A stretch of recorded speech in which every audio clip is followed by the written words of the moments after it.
नमस्कार, times of Swaraj में आप सबों का स्वागत है और मैं हूं संतोष सिंह। और आज हम टाइम्स ऑफ स्वराज में कुछ ऐसी बातें आपसे करने जा रहे हैं, पॉलिटिकल बातचीत। और ये बातचीत ऐसे तथ्यों के आधार पर आधारित है जो तथ्य में को संग्रह करने में जो अधिकारी बैठे हुए हैं उनसे हमारी जो बातचीत हुई है उस तथ्य के आधार पर ये बात हम आप तक पहुंचा रहे हैं। देखिए, 3 तारीख को देश के 4 लोकसभा क्षेत्र में जो चुनाव हुआ था उसका परिणाम घोषित हो गया। आज कांग्रेस के मुख्यमंत्री के रूप में तेलंगाना में शपथ भी ले लिया, लेकिन बीजेपी के 3 राज्यों में कौन मुख्यमंत्री होंगे उसका निर्णय अभी तक नहीं हो पाया। आज भी निर्णय होगा कि नहीं होगा इसका कहना मुश्किल है।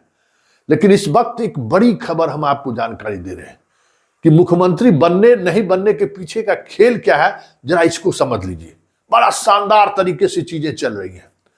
देखिए, अभी देश के जितने भी आईबी के अधिकारी हैं, जितने भी खुफिया एजेंसी के अधिकारी हैं, जितने भी सर्वे करने वाले लोग की टीम है, सारे लोग 3 तारीख की रात तक इन 3 राज्यों में भेज दिया गया है हमको।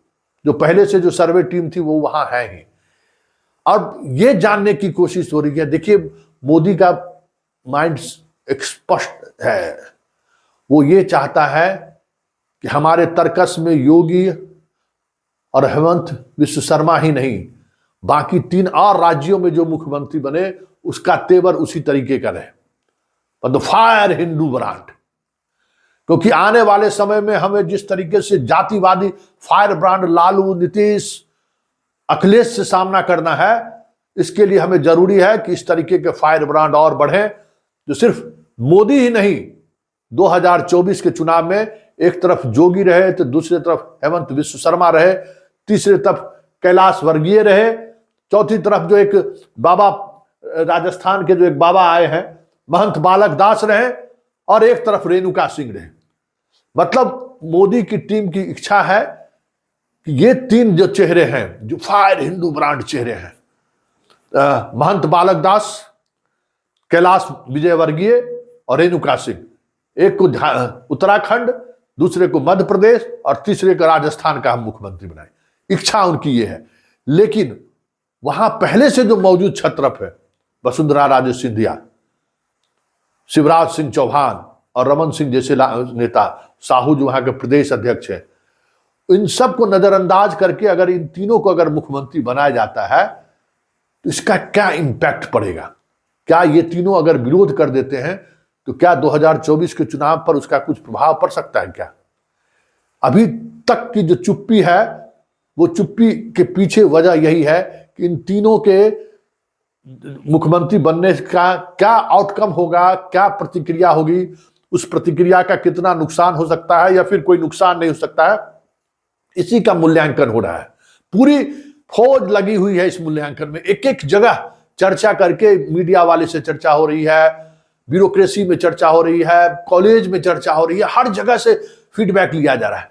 क्योंकि मोदी की इच्छा है कि यहां तीनों जगह एक हिंदुत्व वाली जो छवि वाली जो लोग हैं वो हो, लेकिन योगी नहीं हो। मतलब योगी, क्योंकि इसके पीछे 2029 का भी लक्ष्य है।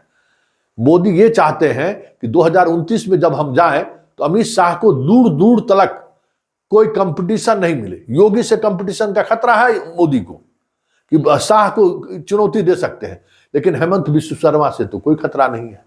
उसी तरीके से राजस्थान में अगर इस बाबा को बना दिया जाए, बालकनाथ यादव जी हैं, कोई खतरा नहीं है। उसी तरीके से मध्य प्रदेश में कैलाश विजयवर्गीय हैं, ब्राह्मण हैं, कोई खतरा नहीं है। रेणुका सिंह आदिवासी है, कोई खतरा नहीं है।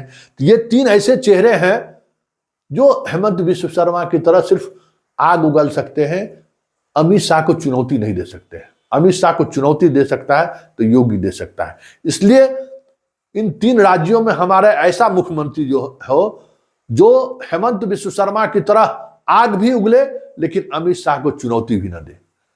ये सारे गेम प्लान है, और इस गेम प्लान की वजह से ही ये जो आप देख रहे हैं विलंब हो रहा है मुख्यमंत्री पद के चयन को लेकर, उसकी वजह यह है। अब देखिए इसमें शाह और मोदी कितना कामयाब होते हैं ये तो थोड़ी देर के बाद पता चलेगा, चंद घंटों बाद पता चलेगा। लेकिन इतना तय है कि यह अगर हो गया तो समझ जाइए कि बिहार सहित पूरे देश में उत्तर भारतीय देश में एक अलग तरह की राजनीति शुरू होगी, जिसको रोकना हमें लगता है ये जो तथाकथित सेकुलर फोर्स है उससे संभव नहीं लग रहा है। अब देखना यह है कि इसका तोड़ एक ही तोड़ है, वो है जातिवाद। अब जातिवाद और धर्मवाद का जो एक हाई लेवल फ्रीक्वेंसी पर जो संघर्ष होगा वो देखने वाली होगी आने वाले समय में। इस तरफ मोदी देश की राजनीति को ले जाना चाहते हैं, क्योंकि उन्हें पता है कि जातिवादी ताकतें मजबूती के साथ उभर रहे हैं। क्योंकि राजस्थान, मध्य प्रदेश और छत्तीसगढ़ में बहुत कंफर्ट मेजोरिटी में आए जरूर हैं, लेकिन लड़ाई इस कदर है कि लोकसभा चुनाव में अगर यही स्थिति बनी रह गई तो फिर बड़ा नुकसान हो सकता है।